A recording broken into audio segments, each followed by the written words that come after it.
I don't know who is coming to pick and lift the kanga and confirm it's me, but I want the theatrics. So now there's families that will tell you to stick in a bad situation because someone paid dowry. Hello, my name is Muthoni. Welcome to another episode of Just Doing Life, the podcast, a space where we explore all the parts of life that we do not like to say out loud. After all, we are all just winging it. Welcome to episode 4. It feels like, we're really growing. We're making things happen. Things are moving. I'm really excited about that. We are on episode 4, and today you get just me, no guest until next week. But I wanted to talk about something that's really, really cool. And today we're going to talk about dowry. This is going to be the first video on dowry, and I just wanted to share some of my thoughts and some of the things I've been learning and some of the things I've been discovering that have been really, really cool. But later on, as we progress, we're going to be joined by different people who probably know a lot more than me or who have learned for longer than me. And then we're going to have those really, really in-depth discussions and conversations. But before we get into our dowry episode, let me first thank you for the love in the previous episode and the half episode that also dropped because I did do a mini-sode as well as the main episode that we were joined by B. I think the conversation we had there, or rather the conversations on friendship, were really, really good and should definitely be coming back. We have other conversations that we want to have together. So B will definitely be back. Also, don't forget to follow us on our social media. We are at JDL the podcast. That's on TikTok and Instagram. So yeah, I guess we're really giving TikTok a shot. Just Doing Life on YouTube, at JDL the podcast on Instagram and TikTok.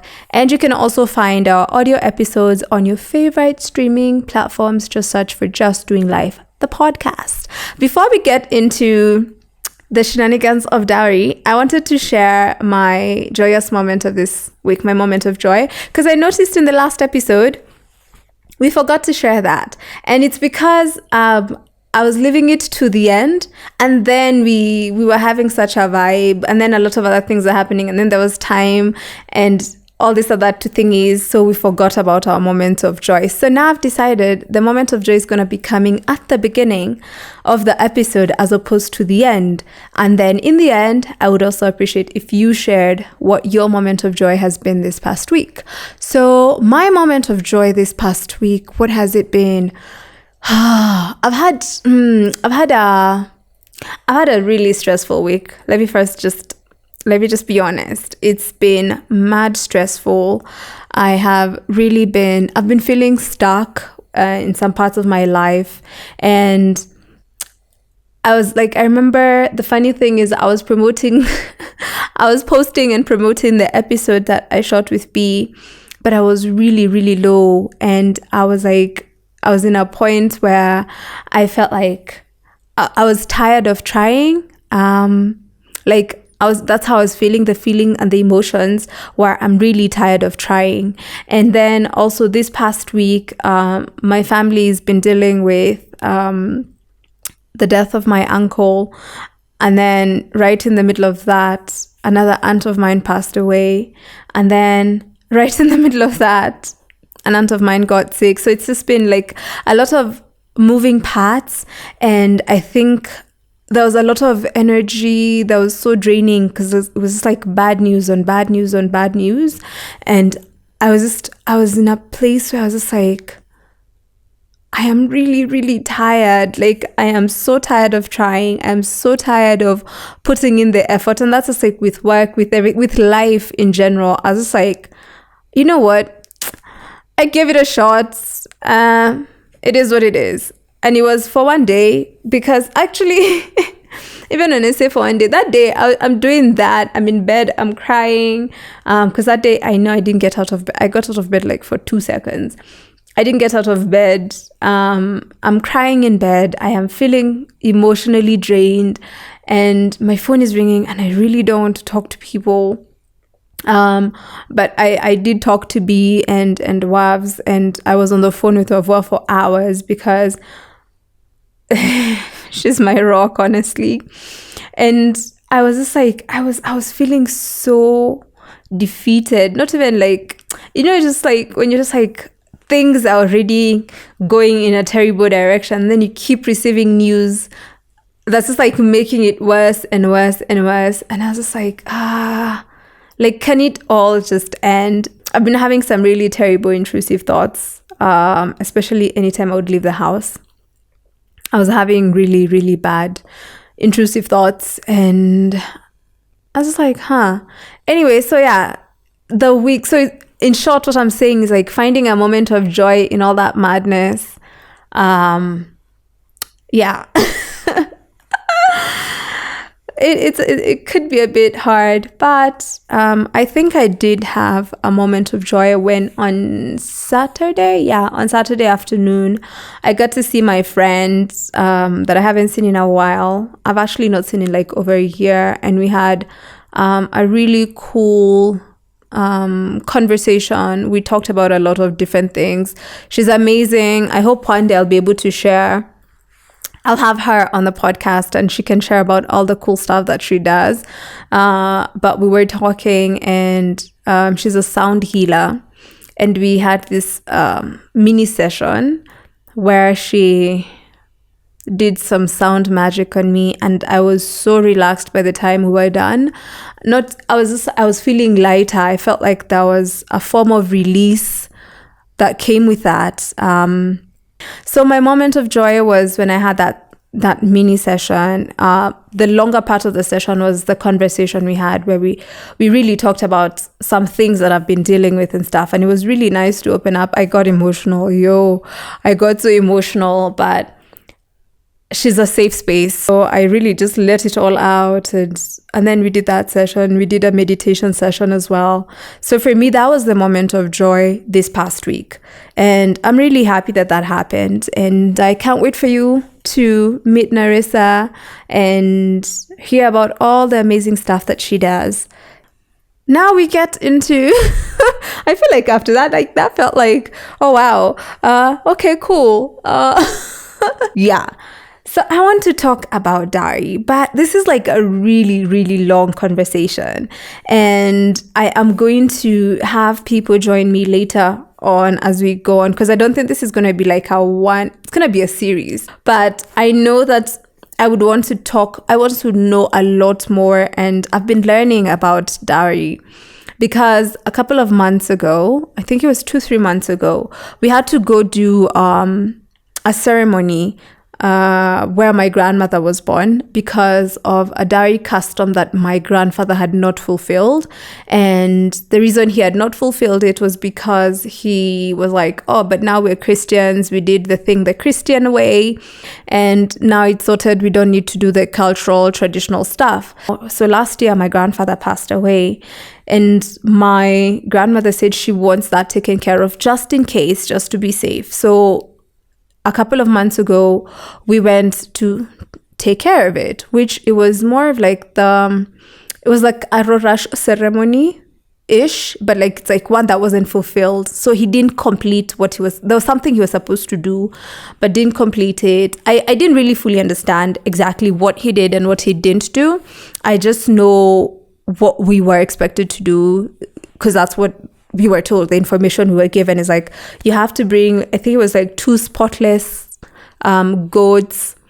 And so like they were given a list of some things. And now when we were there, there's this grandfather of mine who was explaining to us how these traditions go technically, where it was like, for instance, he was telling us how you can't say like we're doing a Ruracio tomorrow, we can't take a goat today and say, okay, we don't want to come, like we don't want to be too boggled up by carrying so many things. So the goat that needs to be slaughtered, we'll bring it today. It spends the night there. Then we slaughter it tomorrow. Apparently, when you do that, the next day, that goat is no longer part of the ceremony. Now it's considered a gift. So you guys still owe them a goat and stuff like that. So I've been trying to learn a bit more about this dowry thing. I don't appreciate how culture is sprung up on you when you're an adult, and then people are just like, oh, you're expected to do this. No one tells you why. No one tells you the purpose. It's just like out of nowhere, someone is like, by the way, when this and this happens, this is what's expected of you. Or you can't do this and this until this has happened.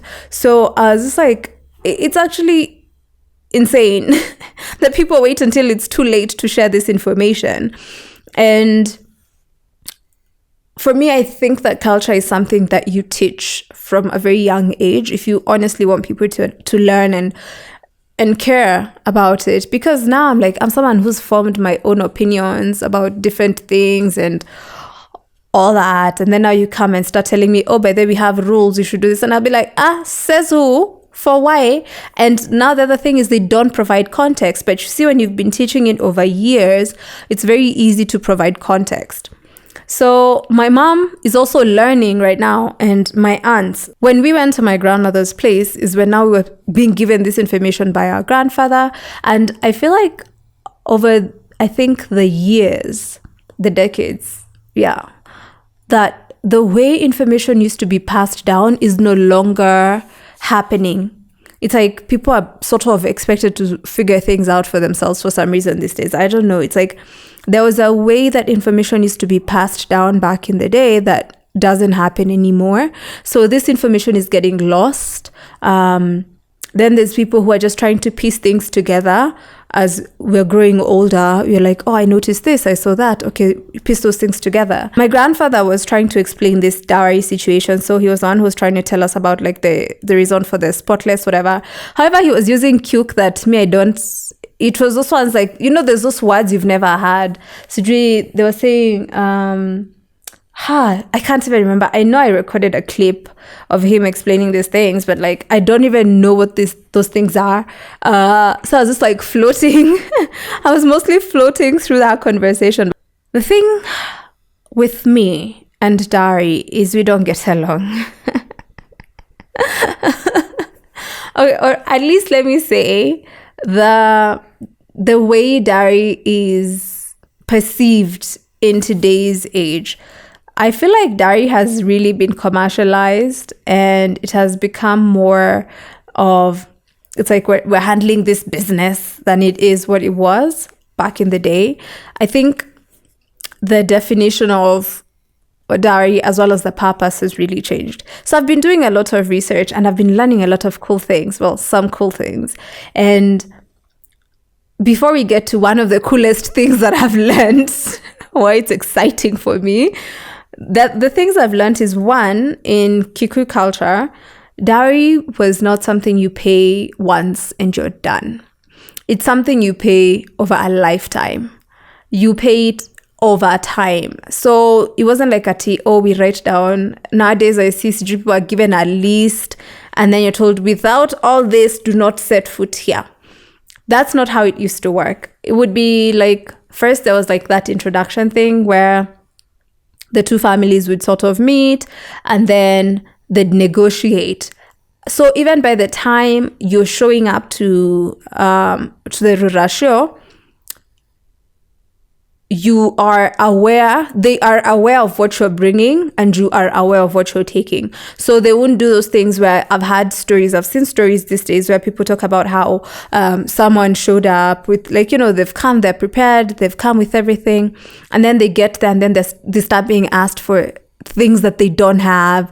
And it's just like, and they turn around, they say, you know what? F this, and they walk away. We've heard of such scenarios where someone says, oh, we got there, so they started asking us for this, they started asking us for that. That's not how it used to work. It was like this initial ceremony, there are certain things, and then you say, you would even communicate and say, this is what I can bring. So they are very aware what you're coming with, and then they tell you, by there's some things that are quote unquote mandatory. The other interesting thing that I learned was that after you do the Ruracio, because the Ruracio is a ceremony, right? After the Ruracio, there's another ceremony that is done where now the girl's family goes to the boy's house. Basically, it's like we want to see where our daughter went. And also it has a name, it's called Goshokia Mikwa, which is like, it loosely translates into, it's like we're returning the codes. So picture this. Let me get comfortable as I paint a picture for you. So picture this, when this so we're talking back in the day. So we're not talking money. We're talking the goats and the cows and everything. These things would be brought. They are tied with kambas or cords, right? They are tied. They have those two whatevers around their necks, and that's how they are led to your homestead. Once they are left, these people don't untie them and go back with the cords. The cords are left there with the cows. Then now when you guys go back, it's like you're returning the cords. So all these are metaphors, by the way. Like with the cords, it's like when you say returning the cords, you're not saying they just come and return and go. It's like they also come with gifts. I know the ceremony is not as, wasn't as dramatic as a Ruracio, but it still had its funfair because it was also like, okay, you came, you asked for our daughter's hand, and we said yes. Now we're coming to see where our daughter went. Should anything ever happen, we know where to come look for her. So it was families coming together. You guys are building community together. So it's not like now you've gone, now you belong to them. No, it's okay, you've gone, but we also want to see where you went because we need to know where our child is. Because at the end of the day, you're still their child, even if you've gone to be with this other family, if that makes sense. So there was that ceremony, which I've seen like nowadays a lot of people don't. I've never been invited to one other than like recently. I've never been invited to one, and I didn't even know it existed until I was just like, wait, okay. And then there's another ceremony called Ruracio. There's so many ceremonies that are done that no longer happen. These days it's like people really just mainly focus on the Ruracio. You're given a list, you're given a specific figure, you come, you give that figure, you go. And I feel like that's also one of the reasons why I don't like terms like, oh, we're paying dowry, because you pay for things you buy.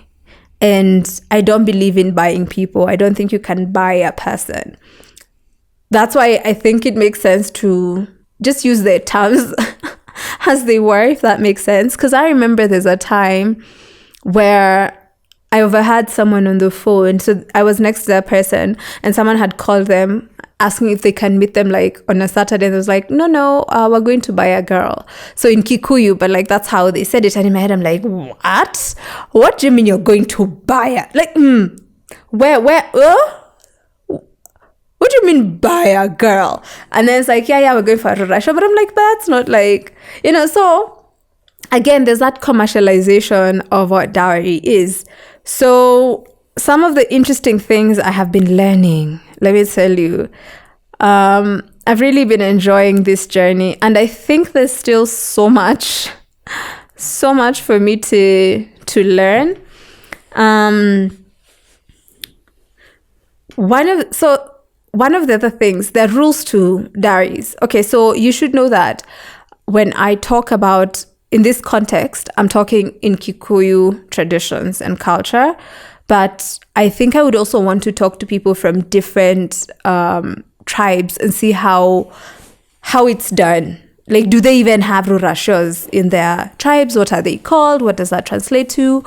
Do they have other ceremonies that follow that? I would want to have those conversations. So don't worry. That's why I'm telling you, this conversation, it's going to be one of those conversations that we're going to have for a long time until you get tired of it, okay? So one of the things that I have learned is that like for me, if my mom's dowry is not paid, mine can't be paid. Again, with the word. If my mom hasn't had a Ruracio, I can't have a Ruracio. If my mom has had a Ruracio and I've not had a Ruracio, my sister can't have a Ruracio because I'm a firstborn daughter and, I'm a firstborn and I'm also the first daughter. So my sister can't have a Ruracio until I've had a Ruracio, okay? Which means it's like there's blocks. And then if you are undoing those whatevers, it has to be done. So there's the initial ceremony, because remember, dowry is paid over time, but Ruracio is the ceremony, right? So the Ruracio ceremony is what needs to have happened, because again, the dowry will be paid over years and years and years, but the Ruracio ceremony is what we're talking about. It's like, if I've not done it, she can't do it. And the other thing that I learned is also, if for instance, the way my grandmother had to go and redo the whole thing, that means, because for from where she's from, it was considered that her dowry ceremony had not happened. She'd not had a Ruracio. From as far as context matters here, she had not had a Ruracio. So all the Ruracios that had happened at her house, because people will still come to Ruracios, you can't touch, she's not allowed to touch that money. She can't touch it. Even like, I don't know if that makes sense. The other thing that I've learned about Ruracios, which for me now, this is the coolest part, is that I can pay my own, I can have my own Ruracio. I can Ruracio for myself. For the longest time, always knew that I'm not going to have anyone come pay for me. It's like, no one's coming to buy me, sorry. And it's something I made peace with a long time ago. I don't know if my mom made peace with it or not, but for me it was something I was just like, I don't ever see myself participating in that. And again, for me it stems from the commercialization of it and what it stands for now. It's not moving the way it was intended to move. Nowadays it's just like, oh, it's a way to make quick money. Let's get some cash, move on, blah blah. So for me, knowing that, I was just like, I don't think this is something I want to participate in. And when people go like, oh, it's a way to whatever your mother, your parents, what is it called? They say it's a way to honor your parents, so you to tell them thanks. I'm like, but I do that all the time. I do it already. As in, it won't change what I do for my parents. It won't change how I honor my parents. It's just that for me, I'm just saying, I don't want no man to come here and think they're buying me. For me, I was just like, I don't want anyone anywhere to think they have bought me. Or imagine being in a house, because we've seen this, being in a house with someone who's like, oh, and I paid dowry for you, and then now, because also there's people who feel like that gives them permission to harm you and do things to you because they're like, but I paid dowry. And also there's families that will tell you to stick in a bad situation because someone paid dowry. So those were the reasons for me. I was just like, I don't want to ever be put in a position where I cannot walk out of a situation because someone came to my mom's house and did a whole Ruracio thingy. So that was the reason. Then now I learned that I can do it for myself, that I can go do it and then no man will have to come do the Ruracio thing. I was like, where do I sign up? How do we go about this? And I really am doing my research on, I want to know how to go about it. I want to be sure there's going to be a ceremony because I'm here for the drama. I want the dramatics. I want people to sing at the gate. I want them to refuse to open the gate. I know it's me doing everything, but it's fine. Okay? But I want that whole Ruracio thing and then have all my friends there. Because I was like, I'm curious. I want to know, are my friends in the house or outside the house? Because, like, typically, when you go for a Ruracio, see, the girl is there. Like, it's like you're going for them, right? And then you leave with them, technically, like, that's how it goes. It's like she's at home and you've come, you've declared or whatever. You don't even get to see her until you do the leso thing. Oh Lord, I want the leso thing. I don't know who's going to come and like who's going to come and funua and guess which one is me. But I want the theatrics, man. I want the drama. That's what I want. Like, I want to know I can do that. If I can do that, say have my friends funua me, and then I don't know, we can figure it out. Okay, we'll figure it out. But for me, I want the theatrics, I want the drama, I want the pizzazz, I want it to be a thing. The photos, we have a Ruracio video. I love it's me paying my own Ruracio, doing my own thing. Also, does that mean I can be in that room? When the negotiation room, because there's a room where just men go in, right? And then, so for instance, I've been to how many Ruracios in my life? I think 2. I'm not an expert. No, 3. Ooh, yay. 3 is a good number, right? I've been to like 3 Ruracios, and all I did at these Ruracios was be in a tent and eat food. That's all I did. Apart from one, which was my friend's, and we were locked up in the room with her the entire time. We went outside because the other one I had come with the guy's side. So I've done okay. I've been to 4 Ruracios. Yes, I've been to 4 Ruracios. Anyway, for only one of them was I on the lady's side. Like, the lady was my friend. The other ones, I had gone there with the guy, okay? The dude's family. That's the family I was with there. I was with when we went there. And in those ones, it was like, we're outside the gate, we're singing, then they let us in, then they sit us outside. So you don't enter the house. Like, we didn't do whatever. So we sat outside. Then they did the negotiations and whatnot. And then we had to do the whole, hi, my name is so-and-so. This is how I know so-and-so. My name is so-and-so. This is how I know this person. This person's my friend. We did our introduction, but that was for one of them. The other one, literally, we just sat there, ate, and then we told time to go because the men went in to do the thing.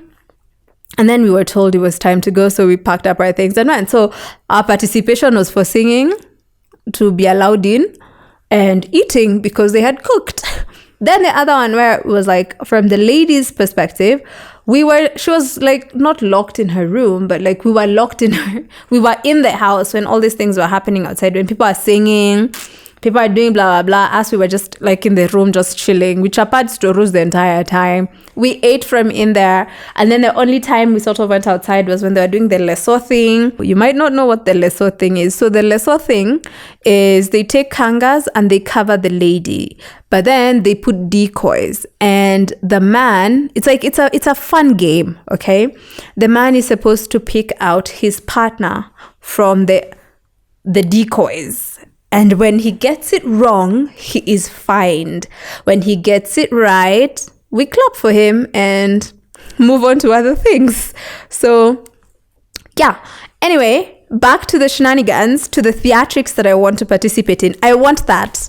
I don't know who is coming to pick and lift the kanga and confirm it's me, but I want the theatrics. So now my research is based off of that. If I don't get the theatrics now, I don't want to do it.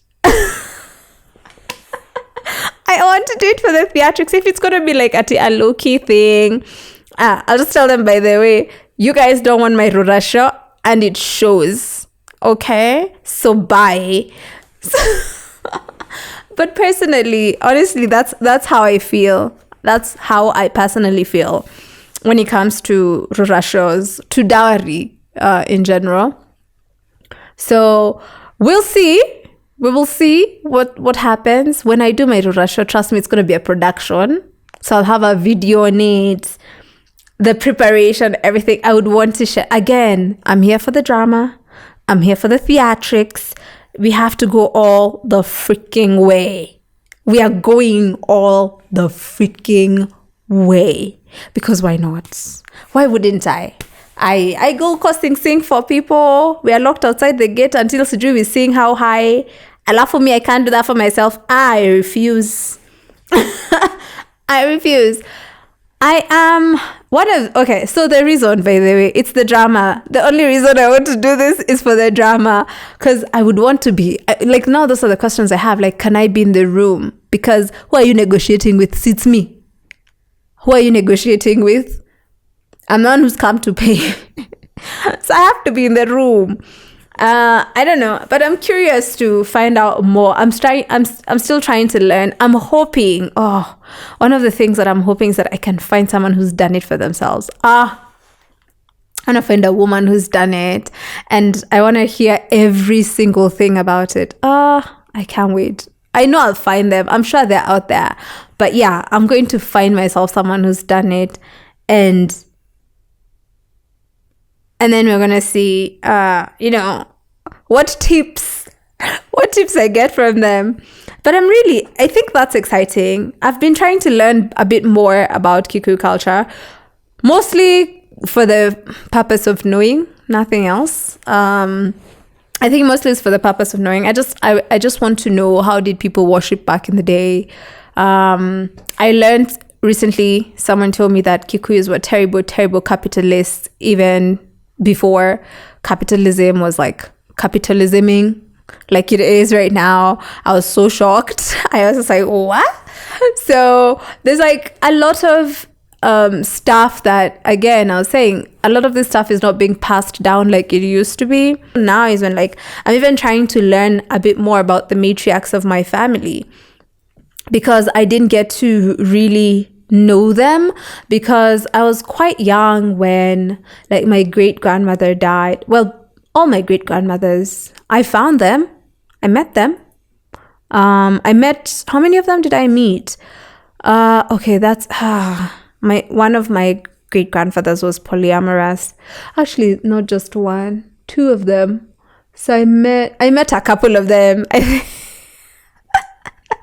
Let me just say I met a couple of them. I met from my dad's side of the family as well as from my mom's side of the family, because I know from my mom's side of the family I met both of them. So that's my grandmother's mother and my grandfather's mother. And from my dad's side of the family I met my grandmother's mother, and then that's it. So there's others, because again, like I'm saying, my great grandfathers were polyamorous, which again, we'll talk about all this stuff. I'm so excited to get into this bits of these episodes when we get to them, because we're definitely going to talk about like that, and also like how polyamory worked then versus again polyamory now.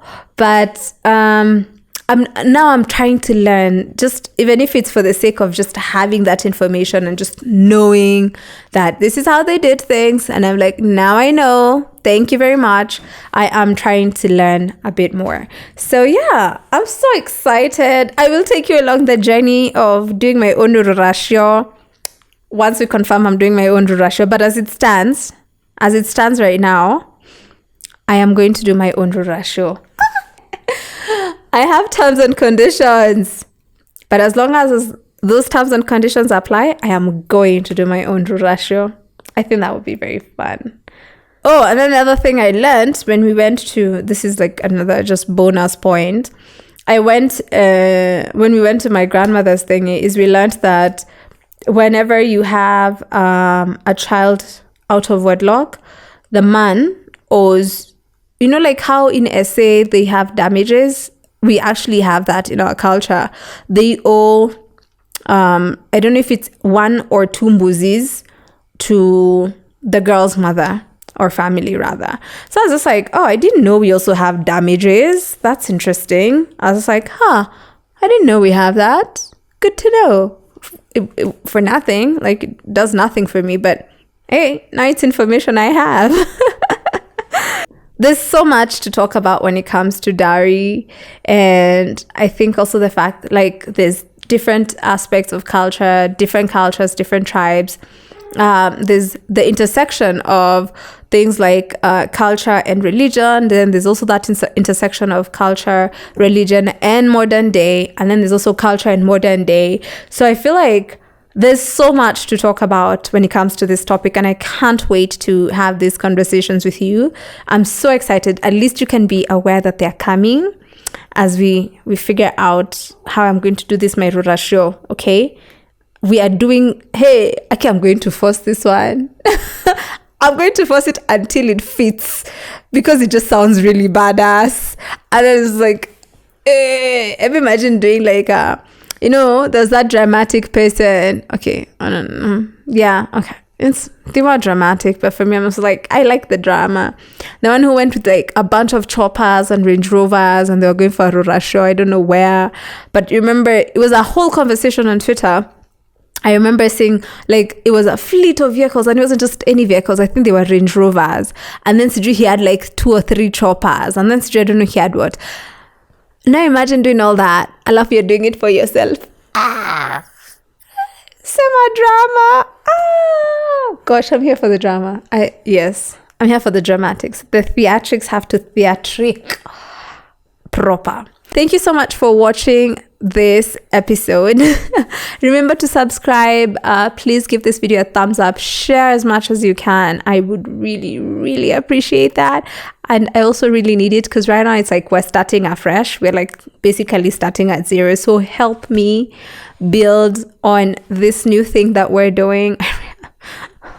Support me. So remember to subscribe, give it a thumbs up, and leave a comment, please. Like, I really appreciate when you send me DMs, but I would appreciate them even more if you left them as comments, because they really, really will help my channel. It's completely free to leave a comment, completely free to subscribe, join the gang, the tribe, whatever we are over here. We're trying to figure it out.